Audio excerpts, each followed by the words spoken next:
How's it going, everyone? It's Sam. Today I'm going to say something that might seem a little bit hypocritical after the video I posted yesterday.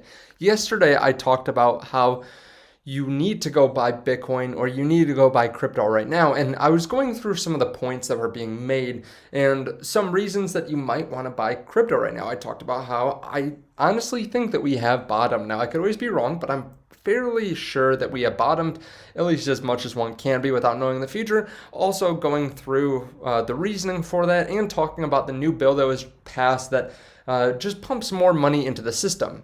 Now, with that in mind, I did not do a good enough job, I think, of explaining what I was doing and what are some key things to take away and some things that you have to be careful of. Because I don't want to say now is the time to go buy all cryptos and there's no risk in it. That's not the case. So I'm going to explain it hopefully a little bit better for you here today. If you don't mind hitting the subscribe button, I appreciate that. Now, let's not just be thumbnail investors. Let's not just be title investors. So let's think this through for a second. So today we're up a decent amount. We have the global market cap of crypto being at 1.13 trillion. A lot of cryptos are pumping, right? Ethereum's up 9% today. BNB's up 9% this week. BNB's up 16% this week. Cardano's up 5%. Polkadot's up 13%. Avalanche is up 24% this week. So many cryptos are up. And this is one of those points where I know I personally feel a bit of FOMO. Even though I've been buying consistently, I can tell that if I'm feeling FOMO, a lot of other people are feeling FOMO as well. And that makes sense. At this point, sure, Bitcoin is up at 24,000. It's gone up about 33% from its bottom. Ethereum is up almost 100%. We have Polygon that's up nearly 200%. It went all the way down to like 33 cents, now up at 93 cents. And this is one of those points where I have to keep myself in check, so I'm assuming that other people need to be kept in check a bit as well. The reason I say that is we have a big event coming this Wednesday. We have the next CPI reading. And right now, we're just in this time where a lot of people are buying right ahead of this just in case it goes really well.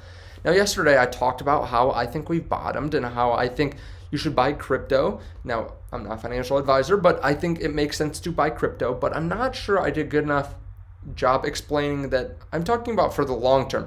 This bill passed yesterday doesn't necessarily help crypto in the short term at all. It's not like, oh, this bill is passed, there's some big reason to go out and buy crypto now because of this bill. It's not the case. It just shows that the government's going to continue to funnel money into the system and keep on pumping up this bubble of money and keep on throwing more money at something called inflation to try to help get it to go away, which doesn't make sense. It's the opposite of what's going to happen. Now, there are some companies that are actually going to do well from this. I think like Tesla is going to actually come away a big winner from this because, as I said in the video, they're just going to have to raise the prices of their cars, which is going to hit the bottom line a lot. But like I said, it's not necessarily just going to help crypto right away. I think some people are buying ahead of the CPI data. Some people are buying for a variety of reasons like BlackRock. And I think all these things are going to push up Bitcoin and crypto in the long term. However, let's keep in mind, we have jumped up a lot from the bottoms. And typically, we don't just go around the 200-week moving average, bounce below it, and then pop up to 200, 300% above it within a couple months. Typically, the bear markets last longer. Now, of course, if everything works out and we start closing some of these big pieces of FUD, the war ends and the inflation numbers come down, recession fears go away, and all that turns around, maybe we do pump up quickly. But typically in the past, you can see we would fall down and then we would have a little bear market rally. You can see that's a pretty sizable pump, almost a double, and then we would fall down to about the same level, then rally again, then fall down a little bit lower, and then go up and then fall back down, and that happened several times. And then we fell even more. Then we pumped up, and then we fell more, and then we pumped up.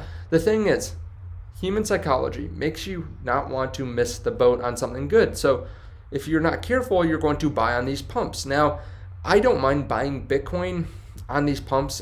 What I'm doing personally is dollar cost averaging into it. I'm going to continue to put the same amount of money towards it because, again, I don't know what's going to happen behind the scenes. I don't know if some big pension fund is going to announce that they're adding Bitcoin, or if one investor that has a couple $1 billion is going to go buy Bitcoin, stuff like that. There are a variety of things that could happen. But what I don't want to do is FOMO into altcoins.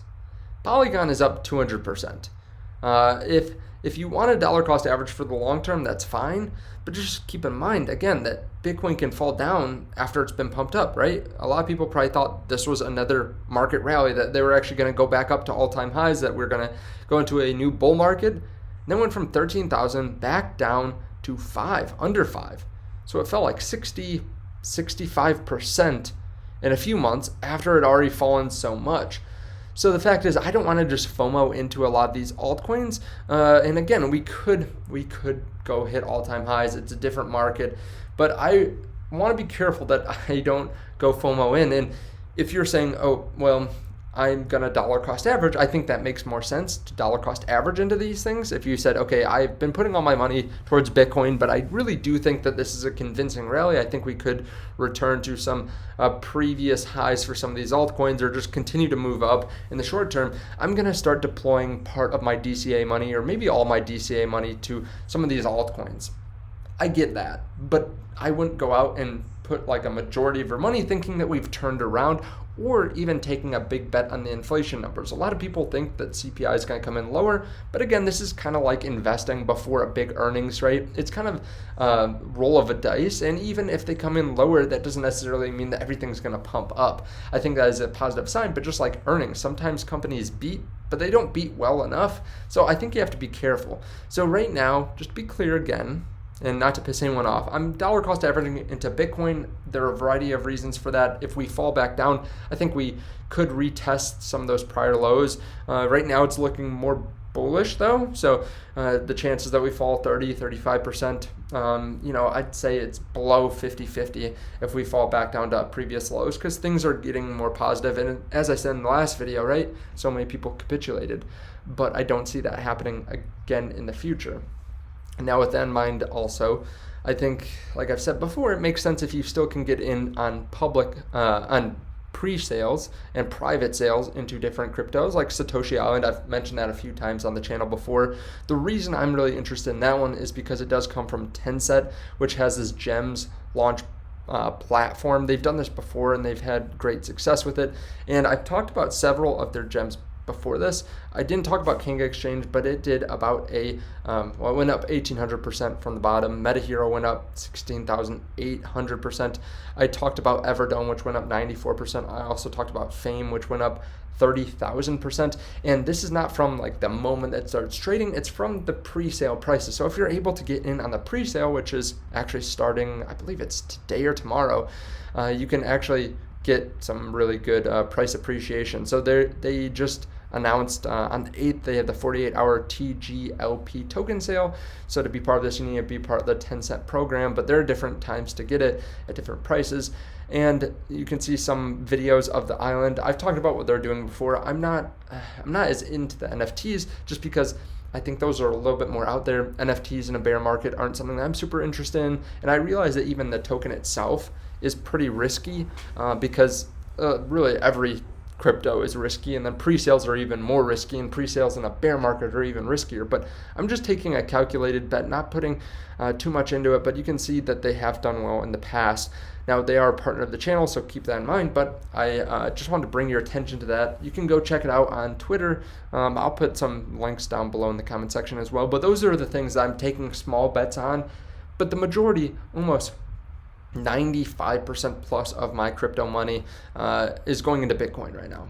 And if that doesn't go up as much as some of these other cryptos in the future, I'll feel the FOMO again. But the fact is, I know that there's a higher probability that Bitcoin will get to all-time highs and continue on than a lot of the other cryptos on the list, because they're all going to be vying for position.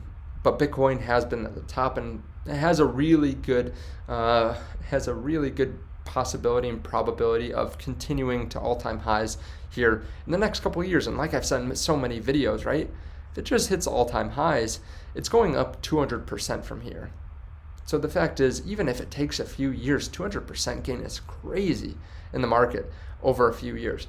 Usually people wait 7 to 10 years to be able to double their money, and I think that's going to happen with Bitcoin again in the next few years, if not slightly sooner. But I just want to explain that better. I hope I don't get too many people that are giving me a hard time because I said to go buy crypto right now, and that was yesterday, and now I'm talking about not buying this pump because, again, you need to be careful about what you buy at a time like this. I really like these projects too, just to be clear. I like Polygon, I like Ethereum. I probably will be adding to them and start to dollar cost average into them over the coming weeks or months. But again, I don't want anyone to get the feeling that I'm saying to go, throw a huge chunk of cash at these right now, especially with the big events coming up this week. It is kind of the toss of a coin or the roll of a dice, what's going to happen. And I am bullish for the long term. So again, if you have a long-term outlook and you're okay with the volatility, that's okay. Just remember, if we test prior lows and Polygon tests prior lows, or the lows that we set just a few weeks ago or a few months ago now, you could fall down 66% from here. So just keep that in mind. Again, I really like Polygon. I hold Polygon. I still have Ethereum. I still have some other altcoins as well, but the majority going to Bitcoin. Thank you so much for watching. I really do appreciate it. I hope this wasn't too triggering for some people, the thumbnail investors, but if they're giving me a hard time in the comments and you made it to this point, feel free to talk to them below in the comment section and try to get my point across, or tell me your point, or tell me your opinion on the market right now. Thank you so much. I appreciate it, and I'll see you in the next one. Bye.